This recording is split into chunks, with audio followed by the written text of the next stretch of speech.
Driver हूँ। इतना है कि सरकार से समान काम और समान वेतन हो। 5 महीने से सैलरी नहीं मिल रही है।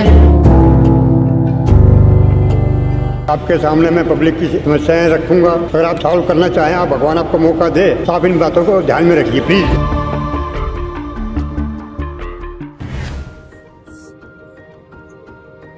भैया मेरी माँ से मिलो। Mommy, he was driving me in the Uber toilet. So now he's taking me to the bus stand with some other woman. चलिए।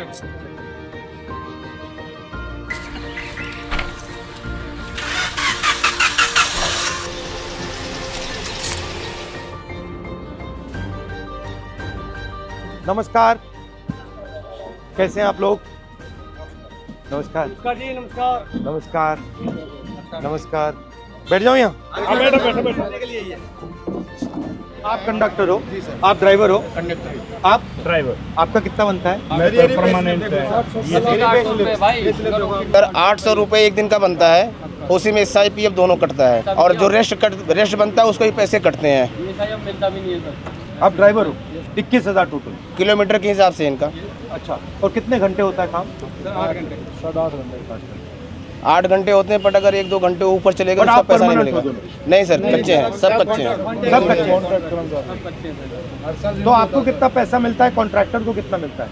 सर कोई कॉन्ट्रैक्टर नहीं हमारे बीच में। हाँ। हम और DTC हैं सीधा डायरेक्ट। हाँ जी, बट हमारा 800 रुपये, 816, 13 रुपये एक दिन का, 16 रुपये, उसी में SIPF भी कटेगा। प्लस महीने में हमारा कोई रेस्ट नहीं होता, ना होली ना दिवाली, कोई दिन नहीं होता? कोई दिन नहीं। संडे सैटरडे कुछ नहीं। उसका पैसा कटेगा जिस दिन हम छुट्टी करेंगे। जितनी छुट्टी करेंगे उतना पैसा कट जाएगा। अगर आपकी मदद की जाए तो क्या करा? हमें सर समान भत्ता देना चाहिए ताकि हम लोगों का भी गुजारा हो सके, बच्चों की भी देखरेख किया जा सके। 5 महीने से सैलरी नहीं मिल रही है। कहाँ से किराया दें, कहाँ से किताबें लाएं, कहाँ से ट्यूशन फीस दें, कहाँ से नहीं मिल रही? आप बस पे अभी नहीं चल रहे हो? बस में चल रहे साहब प्रॉपर। सैलरी कैसे नहीं मिल रही? देने नहीं गवर्नमेंट, सैलरी नहीं आ रही है। राज्य सरकार कह देती है सेंटर को, सेंटर सरकार कह देती है राज्य को। फंड रिलीज नहीं हुआ, ये नहीं हुआ, वो नहीं हुआ, और आगे से 2 महीने का और कह दिया 2 महीने तक और नहीं मिले। जहाँ हाथ पैर मारने मार लो, जिस नेता के पास जाना चले जाओ, जो करना कर लो। अक्टूबर से पहले सैलरी नहीं मिलेगी, ये कह रहे हैं अधिकारी।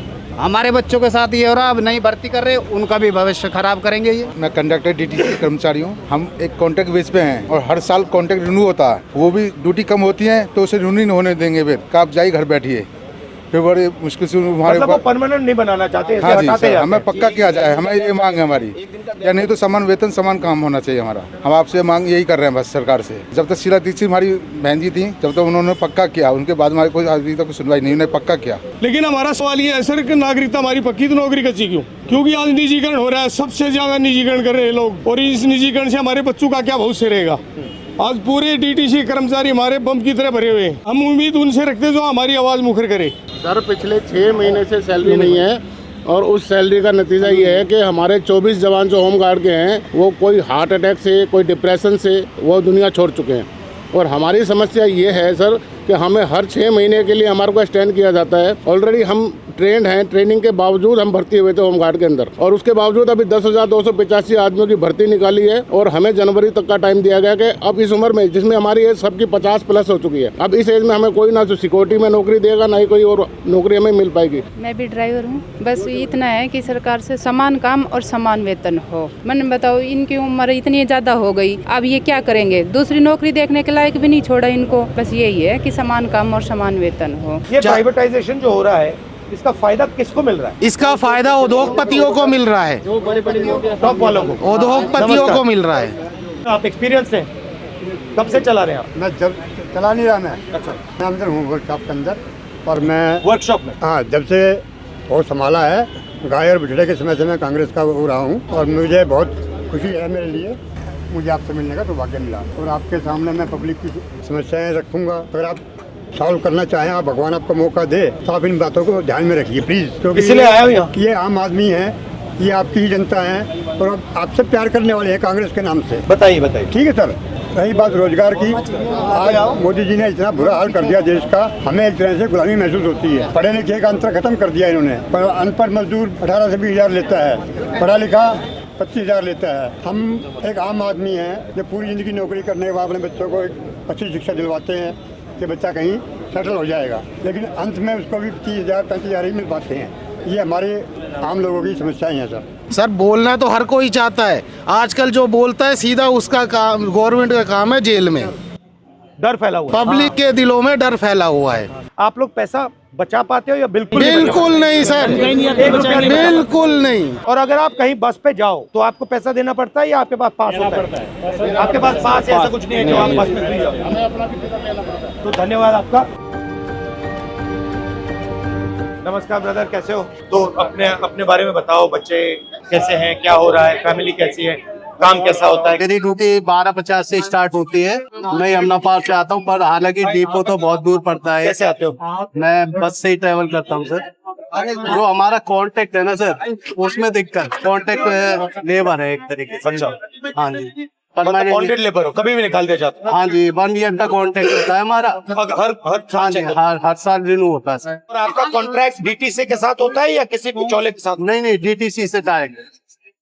बट ये हम तो एक अपना फ्यूचर सिक्योर करने के लिए परमानेंट जॉब चाहते हैं। ये आपका श्रीनगर मार्केट होते हुए और ये सफदरजंग हॉस्पिटल होते हुए जाए। अच्छा लगा आपका सब प्रोग्राम अभी क्या है?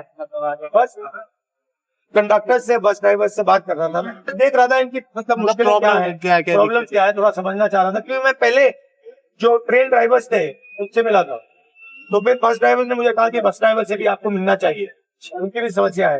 तो यहाँ पे इनकी पेमेंट की समस्या है, होम गार्ड की समस्या है, तो ये मैं थोड़ा समझने की कोशिश कर रहा हूं। मास रिच तक पहुंचे, बस वही कि लोगों को पता लगे कि आप बस में बैठ रहे हो, मगर ड्राइवर को क्या करना पड़ता है, कितना पैसा मिलता है, कितनी मुश्किलें हैं, कंडक्टर को क्या भुगतना पड़ता है, फिर सिटीजन जो आ रहे हैं उनको क्या क्या ये आइडिया। थैंक यू ब्रदर, धन्यवाद भैया, अच्छा लगा आपसे। ओके,